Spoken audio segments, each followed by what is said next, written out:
I just want to invest in people that really want to be the best that they can be.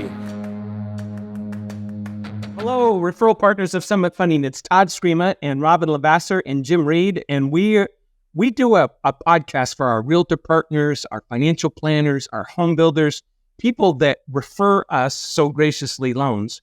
And we just get, in my opinion, two of the smartest people in the mortgage business and talk about, hey, ways that we can help our affiliates so that they can get more business. And I think today's more of a communication sales tip. And it's called Don't Sell, Serve. Well, so Robyn, this was your topic. What do you mean by that? I actually, this topic has been in my head for the last week, and I always love to share and hopefully, teach around live scenarios, things that I've seen, currently. And so I have a dear friend that has been a referral partner of mine, a realtor of mine for years. And, like anybody, she's struggling a little bit right now in the marketplace. And she asked me, hey, would you, she texted me and said, do you have any coaching programs that I should be in, different things? And I said, well, give me a call and we'll talk about it. And, I'll spot coach you for 15 minutes. Let's see if we can get to the bottom of what's going on. And we've been friends for a really long time. So she called me, and the call was scheduled about a week and a half after she asked. So I get on the phone with her and she said, I already started making calls, because she knows that I'm going to tell her, right? I already started making calls. And I said, great. And she said, I'm calling through my cell phone. And I said, so who are you calling? And she said, past clients, warm, cold leads, some previous referral partners, pretty much everybody, friends and family. I'm making all the calls. And I said, awesome. How's it going? And she said, terrible. And I said, terrible. And she said, yes. And I said, why? So she started to give me reasons why people don't want to do something right now. What do you think the typical reasons are, Jimmy? What people don't do, they don't want to get rid of their rate. They don't want to get rid of their low rate. One of the number one reasons right now in terms of potentially listing or doing something with the home. There's, for the sake of time, I'll go through a whole bunch of them.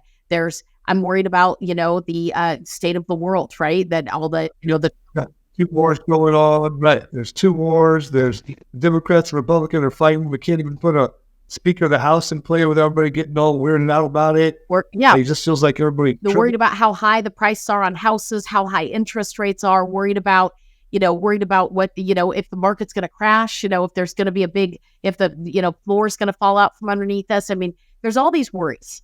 And so I said, awesome. Do you agree with them? The realtor. And she kind of sat there. And I said, well, give me your response. Give me your response to all these clients. She said, what do you mean? And I said, overcome the objection for me. And she said, oh, okay. And so let's talk about the typical overcoming the objections from all of us right now, lenders and realtors alike. This is very common. Marry the house, date the rate. I'll refinance you in 6 months. If you wait, you're going to do what in the spring? If rates go down, if you wait to buy a house, what's going to happen? You're going to pay more for the house, right? These are the standardized responses. Now, this is the serve, don't sell. And I said, tell me their stories. She says, what do you mean? I said, give me a client's name. We'll call the client Jim. I said, tell me Jim's story. And she's like, I'm not sure what you're getting at. Todd, why'd you buy your second house that you ever bought? Why did I buy my second house? Was it market? Was it great market at the time that you decided to do it? Was it something else that had you inclined to buy a house? I remember I did it just to spend more family quality time in the mountains. In the mountains. Okay. Oh, so you're talking real second home. I just meant the second time you ever bought a house, but second home. So for that, it was quality time with your family in the mountains. So fell in love with the place. Jimmy, why'd you buy the second house you've ever bought, not a second home? Yeah, the second house. So to reduce my commute, to spend more time around my kids, to be able to coach them in basketball, to spend less time in the car, to have a better lifestyle. How many times have either one of you bought a house strictly on the current market conditions? I never have. So I haven't either. And number one. And so my point to this is that I'm talking to her and I said, hey, how like, tell me their story. And the truth is, she couldn't. She's not even investigating. She's not finding out what's really going on with them. That's exactly. She's letting she's letting the I call it the like Wonder Woman has her little bracelets. Pew, pew, pew, pew. It's like she's letting them use that first line of defense and just accepting. Yeah, we're treating objections like they're rejections, right? And an objection is simply a request for more information if we're really doing our job of serving. And so what I said was, hey, how do we know if Jim doesn't have a parent who has Alzheimer's that needs to move in with him within the next 3 to 5 months and he's got to have more room? Maybe somebody's gone through a divorce. Maybe they're having a baby. Maybe they're too far away from work in their commute. Maybe their kids need to be in a school district that is mandatory. Imagine if the headlines right now in the media came out and said, there's peace and harmony in the world. Rates are going to be 10.5% by January 1 and stay that way for at least 2 years. How busy would the market be right now? Busy. Yeah, and just pops in my head while you're talking, Robyn, is like, combine that thought process, which is amazing, with the fact that they wouldn't be talking to you, Mrs. Realtor, if they didn't have a real estate need. Yes. Like if you called them and they picked up the phone, they've been thinking about real estate. Because if you called them and they saw your name and they have been thinking about real estate, they look at it and they got 16 other things to do today and they let it go to voice. That's the truth. It's a really good observation, Jimmy. And I just think that, we're so lost in, honestly, media driven, whether it's reality or not, just all the information, and we're taking that in, that we've lost a lot of our ability to hear people's stories. And when we all of a sudden understand, hey, you don't, maybe it turns out that client shouldn't do something right now. Maybe it turns out by all the information had, facts, feelings, balancing them out, they should wait till next year. They should wait 2 years. They have to wait 1 more year. They have to wait 2 years. That's not the point. But when we talk to people, the reason that people say calls don't work or going to see people don't work or people are tired of hearing from people, the truth is people are tired of staying on the surface with people all day long and never getting anywhere with what they're needing. And we have to do a better job of connecting and understanding what's going on directly with our clients, that then every person I ever have known, shy of maybe investment properties or flippers, which are different, has never bought a house based on current market conditions. It's always the conditions in their life that are driving the decision. Yeah. Well, and then let's say you take the time to find out their story, right? And then you can tell them with confidence that the choice of staying current where they're at is the right choice for them right now. And if they talked about it with you and they could rest, and that can no longer be in their mind, they can clear their mind out. How valuable is that person to your business? Yeah. And how many people will they refer? The selling. You didn't try talking to the buying. You didn't try talking about the selling. You did your job, and they believe in you now. How valuable are they to your business? Yeah.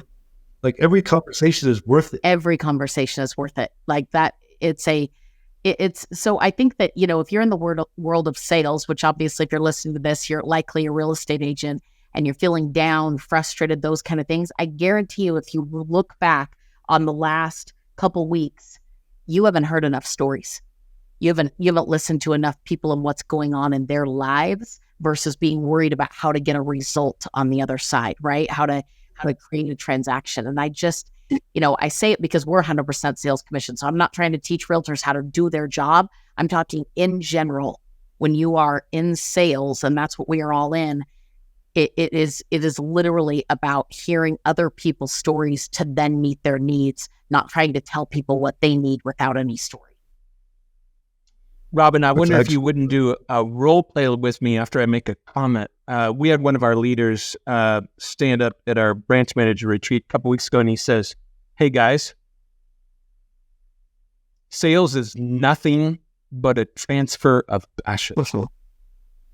Was good. And I was like, I'd never heard that. I'm like, that's gold, right? So we all want to help people. I think we all have good hearts. I think we struggle to go below the surface, which is part of what you're saying, and truly understand the situation so that we can help people. Can I give some context to that, Todd? What you just said? So I asked my realtor, I said, why do you not want to ask deeper questions? Why don't you? And the truth is she had framed, now hear me, we all frame things in our head. We all make assumptions, right? We start to write our own narrative to a circumstance. And so she has framed going deeper with being nosy, pushy, crossing a line, making it awkward. She has framed it in her head that way. And it took me a little bit to get her to just say it out loud. And then she said, oh my gosh, that is how I think of it. And I said, what if you framed digging, asking questions, being interested, asking more questions as being so committed to making sure that they reach their end goal, whatever that is? What if that's how you framed being more curious? What if you decided that your ultimate, your intention was simply to help them at the very highest level, and that requires that piece of it? Do your job better. You all of a sudden would do that comfortably instead of uncomfortably. Totally. Robyn, I wonder if we could do a quick role play before we wrap up, because I think there's a lot of listeners that are like, hey, this all sounds great. I get it. I don't know how to do it. I have no clue how to go deeper. Yeah, of course. Because I personally don't meet that many people that go deep. Agreed. I would say 90% of people are very surface, extremely surface. So how do I do it? Well, I think one, you start with, and I'll give an example. Todd, if I asked you right now, Todd, how's your day? Pretty darn good. That's it, right? That's a surface level question. Todd, tell me the best thing that happened to you today. Well, the best thing that happened to me today is I was able to get my daughter, who has an ear infection, into the doctor and get her some medicine all in 2 hours so I could get back to work and take care of my daughter, because I was very stressed this morning. And how's your daughter feeling now? She's doing good. She's at home resting, and the doctor said the eardrops should take effect literally in a day. So just that alone, you guys see the difference between asking a question that allows for someone. Now, imagine if Todd answered when I said, tell me the best thing that happened to your day. And he said, pretty darn good. Or yes or no. It wouldn't fit. And so I think one of the things that you have to really work on is asking what we would call an open-ended question to make sure that people are required to give you more than a one-word answer. That's a small tactic just in communication in general that makes, I believe, a really big difference. When it comes to calling a client, you would ring. Hello. Hey, Todd, it's Robyn. Robyn from Summit?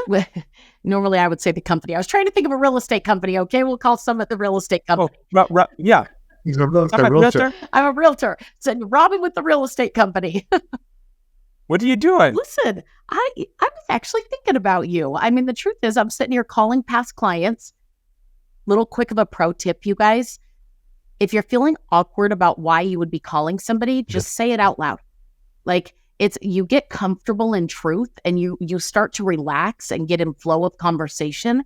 If you're wondering if they wonder why you're calling them, you're not going to get comfortable in truth, right? And so that's just a quick communication tip of, hey, I'm actually just sitting here calling some past clients, and as I'm scrolling, there's your name, and I was excited to dial you up.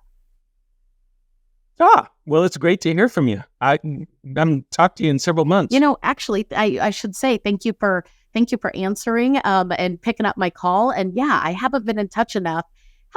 Tell me all about the house. Well, the house is great.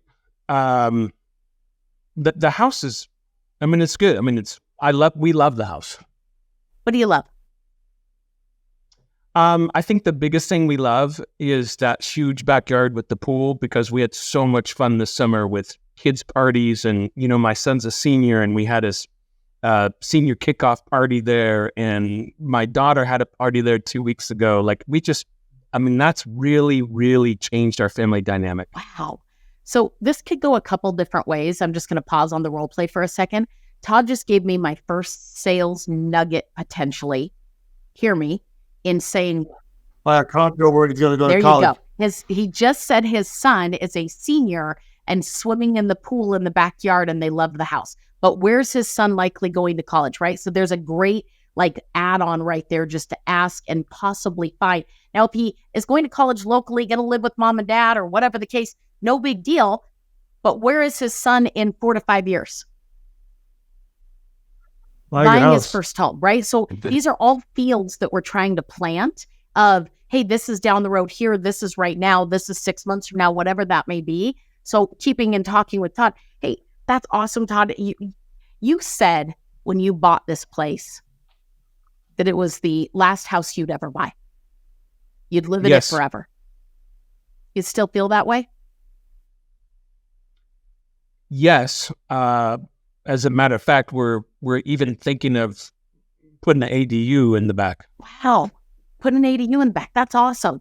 So talking, hey, now I might be able to find needs, fill needs, right? Maybe I'll get you some information on ADUs. I might, do something of value right there for Todd that would make him really remember, hey, there's Robyn, right? Like there's Robyn, the agent, and she's so helpful or whatever that may be. So if we were to keep talking and you said, I said, any other plans with real estate, Todd? Ask me why. Ask you why about the ADU? Oh, okay. Sorry. I went to a sales thing there. So how come? What made you think about getting an ADU? Well, my mom called me 3 weeks ago and got diagnosed with lung cancer. And so my wife and I have been looking at alternatives, those care homes that she'll need some care. And they're literally like $6-8 grand a month. And I think we could probably build an ADU. She's willing to move. We already talked to her.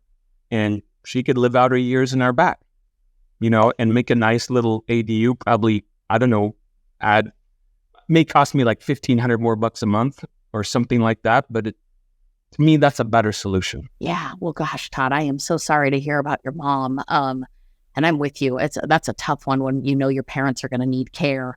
So getting that ADU, I think there's a couple things I might be able to help you with, connecting you with possibly a lender to talk to you about. Maybe, I don't know what the finances look like around that for you, but I think getting some advice there, even with interest rates, quote unquote, being high, it's really worth investigating how to leverage your cash so we can connect you there. There's a lot of different ways that call could go, you guys. In addition to, does mom own a house? Is there anything I can do to assist with that, so that I can take great care of you? I mean, there's so many different avenues to pay attention to in that conversation. What Todd just did in stopping me, and thank you, Todd, for doing that, is when you go why on a lot of things, and I missed it on that one, there's often a magic moment that can happen where the client has now gotten vulnerable, has something in them. And it doesn't always have to be something sad. It could be something really exciting. It could be, there's a lot of things that they can share. But if you miss the whys, which I did, so it was a great example, you're possibly missing an opportunity to go another layer deep with it. And so you think in sales, we're all taught the Ford conversation, right? Family, occupation, recreation, dreams. The truth is, think of a love conversation, and that is listen, observe, validate, expand. Listen, observe, validate, expand. And where I missed was the expand on the ADU. So it's a really good portion of just role play in general. Yeah, guys, I think you got to work on these things. I know for me, Robyn, when I first started learning what you're teaching, I literally wrote down 10 questions, open-ended questions that could lead to the whys and lead to love conversations. I kept them in my phone because I was so not used to it. So I'd literally be calling someone and I had them pulled up and I'd pick one. I know that sounds a little mechanical, but it's how if we haven't been doing it and we're 40, 50 years old, you're going to have to change your... You got to put it in front of your face. I laminate them and keep them in my car. Yes. Great idea. Pull back some of the center console when I'm talking. Yeah. And just to finish that. So yes, you could refer them to a lender. And then also there is ADU companies out there that will pay a realtor $3,500 for a closing. So Or you can go check out their house and see if their house fits and maybe another solution. Yes. There's all kinds of Yeah, things they you can't can get do. the all ADU kinds in, of all of a things. sudden they might want a different home. I mean, there's so many things that can lead to it if you're really listening. And here's the thing, in all those moments, even when I stopped and said, hey, see that moment, that's not so that you're thinking paycheck, paycheck, paycheck. What you're thinking is, hey, there might be an opportunity where they need my skills. What's the point in having great real estate skills, but not being willing to say, hey, that's a skill that I can, right, that I can give to you. I have that. I'd like to share it with you and and you already know, like, and trust me. So that's a beautiful thing. So if you're running into a ton of objections on the calls, or is all you're talking about is all the things that aren't working in the market or all the fears and frustrations, I would challenge you to focus solely on them and their life in all ways. And that will lead to a lot of great things. Yeah. I always said the visual to this is always think of the iceberg, right? Where 10%'s on top and 90%'s on the bottom. You're trying to get to the bottom of the iceberg. That visual always helped me. Agreed. Last thing, guys, we are teaching a segment for our realtor team members. This goes out to about 66,000 of you. So thank you for supporting Summit. We want to give back. And so I am teaching a segment. It's 2 hours, and it's entitled How to Generate 20 More Thousand a Month in Commissions in 30 Days.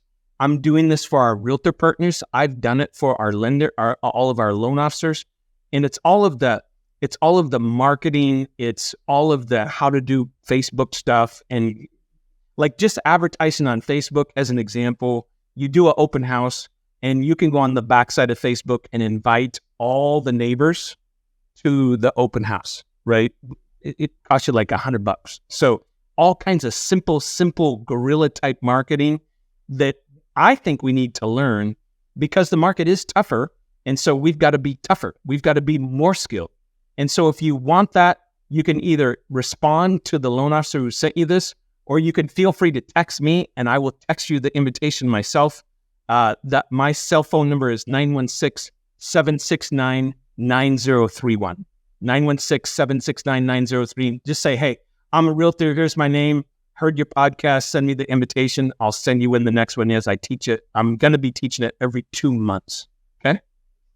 That's just a way to help you guys. I think that it's one of those things, like Robyn talks about adding value. Anything we can do to add value to you and your clients, that's what we're here for. It needs to go beyond just, hey, I need to get paid. I know people have this fear mentality. How about we just love on people and ask really good questions and go super, super deep?